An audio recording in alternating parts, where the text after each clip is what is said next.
अच्छा students, next हम explain करेंगे अकाउंट।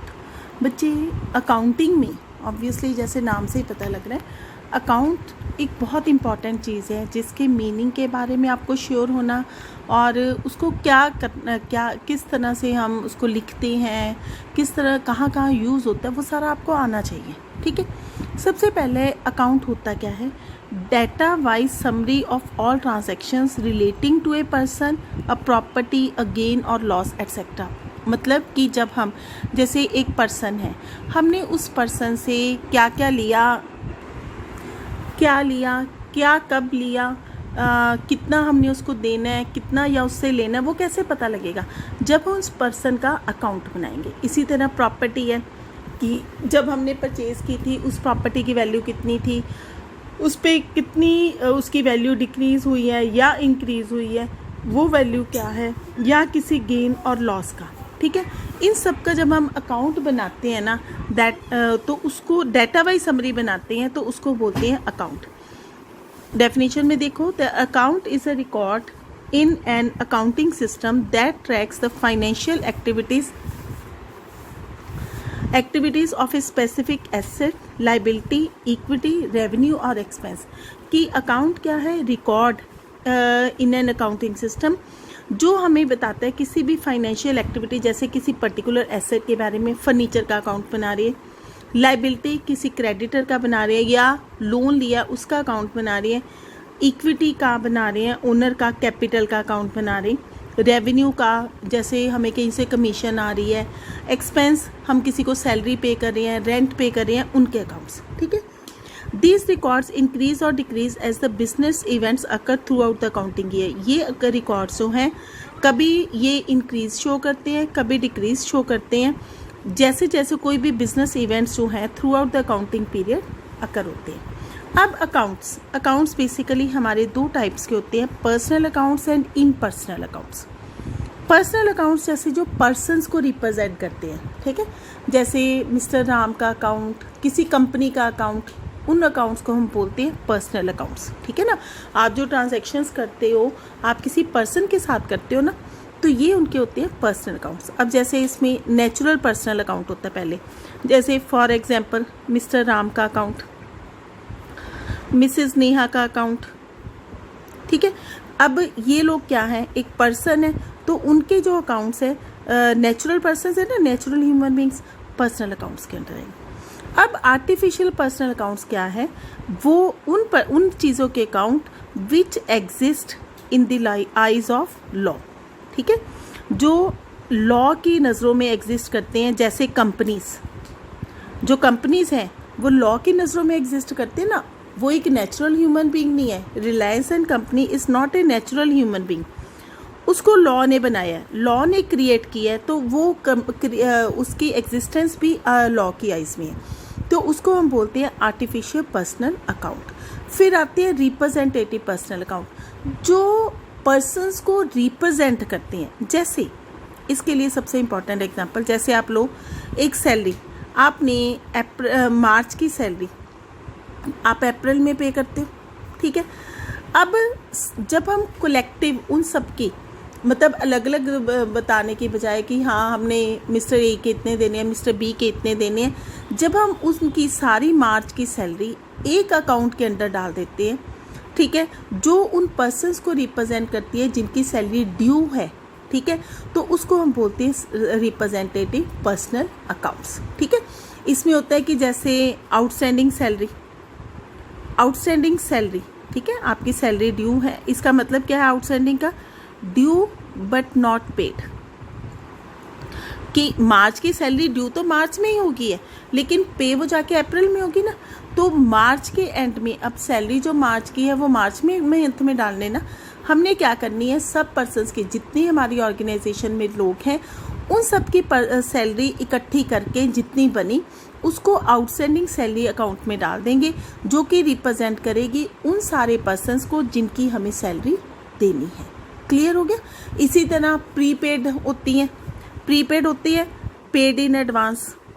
ठीक है, जैसे आप प्रीपेड बिल्स होते हैं ना, आपके मोबाइल का ही बिल होता है, प्रीपेड होता है, जब हम पे कर देते हैं पहले, अभी ड्यू नहीं हुआ, ठीक है, तो उसको प्रीपेड। जितनी भी हमने प्रीपेड पेमेंट्स की हैं तो उनको हम एक अकाउंट के अंदर डाल देंगे, नाम अलग अलग डालने के बजाय, ठीक है। तो इसको बोलते हैं रिप्रेजेंटेटिव पर्सनल अकाउंट्स, ठीक है। इसके एग्जांपल है जैसे मिस्टर विमल का अकाउंट, ये रिप्रेजेंट कर रहा है मिस्टर विमल अ पर्सन को। फिर मैसेज भारत एंड कंपनी का अकाउंट, ये रिप्रेजेंट कर रहा है messrs Bharat and company and organisation को। कैपिटल अकाउंट, ये रिप्रेजेंट कर रहा है owner of the business, a person और ऑर्गेनाइजेशन, उसके ओनर को रिप्रेजेंट कर रहे हैं ना कैपिटल अकाउंट, तो ये भी पर्सनल अकाउंट हो गया। फिर आ गया बैंक अकाउंट, ये रिप्रेजेंट कर रहा है बैंक एंड ऑर्गेनाइजेशन को, ठीक है। तो ये सारे आपके आ गए पर्सनल अकाउंट्स। उसके बाद हम नेक्स्ट आते हैं इम्पर्सनल अकाउंट्स पे, ठीक है। इम्पर्सनल अकाउंट्स के आगे दो टाइप्स के होते हैं, रियल अकाउंट और नॉमिनल अकाउंट। पहले हम रियल अकाउंट्स पे आएंगे। रियल अकाउंट्स होते हैं आगे दो, tangible real accounts, intangible real accounts. Real accounts होते हैं उन चीज़ों के जिनको हम देख सकते हैं, या मतलब जो चीज़ें एग्जिस्ट करती, जैसे कैश का अकाउंट हो गया, ठीक है। फिर गुड्स का अकाउंट हो गया, गुड्स को आपको समझाया ना मैंने, गुड्स किसको बोलते हैं। फिर एसेट का किसी का अकाउंट हो गया, ठीक है। तो ये सारे क्या है आपके रियल अकाउंट्स, ठीक है। जिन चीज़ों को हम मतलब जो हमारी एसेट्स हो सकती हैं उनको हम बोलते हैं रियल अकाउंट, ठीक है। इनटेंजिबल होते हैं जिनको हम देख सकते हैं, कैन सी, टच, ठीक है। और जिनको इनटेंजिबल होते हैं जिनको हम देख नहीं सकते, कैन नॉट सी और टच बट फील। जैसे गुडविल है, गुडविल क्या होती है, किसी की रेपुटेशन, एक पर्सन की रेपुटेशन या किसी ऑर्गेनाइजेशन की रेपुटेशन, ये मैंने आपको पहले भी बताया गुडविल। अब वो गुडविल की एक वैल्यू होती है, मनी वर्थ होती है, लेकिन हम उसको देख नहीं ना सकते, so it is an intangible real account, उसके अंदर आएगी, ठीक है। अब रियल अकाउंट्स क्या है, जैसे कैश का अकाउंट, ये रिप्रेजेंट कर रहा है कैश को विच इज़ टेंजिबल। फिर गुड्स और स्टॉक का अकाउंट जो रिप्रेजेंट कर रहा है स्टॉक विच इज़ टेंजिबल, कि हमारे पास कितना स्टॉक है, हमने स्टॉक की वैल्यूएशन की थी ना। फिर है फर्नीचर अकाउंट, ये रिप्रेजेंट कर रहा है furniture which is also tangible, ठीक है। तो ये सारे आपके हैं रियल अकाउंट्स, ठीक है। इनटेंजिबल में आपके पास आ जाएंगे, इनटेंजिबल में आ जाएंगे आपके पास जैसे गुडविल का अकाउंट्स। फिर कॉपीराइट का अकाउंट, कॉपीराइट होता है कि आपको राइट मिला है किसी की जो वर्क है, मतलब जैसे किसी ने कोई बुक लिखी है उस पर उसने कॉपीराइट ले लिया कि उस बुक को कोई और पढ़ तो सकता है लेकिन अपने नाम के अंदर वो पब्लिश नहीं करा सकता या उसका मटेरियल यूज़ नहीं कर सकता अपनी बुक में लिखने के लिए, ठीक है। तो उसको बोलते हैं कॉपीराइट। ये सारी क्या है, इनटेंजिबल एसेट्स, ठीक है। और इन्हीं को हम डालते हैं इनटेंजिबल रियल अकाउंट्स में। उसके बाद आपके आ जाते हैं नॉमिनल अकाउंट्स, ठीक है। नॉमिनल अकाउंट्स क्या होते हैं, नॉमिनल अकाउंट्स होते हैं जो हमारे सैलरीज के, एक्सपेंसेस के, इनकम्स के, इन सब के अकाउंट्स होते हैं, ठीक है।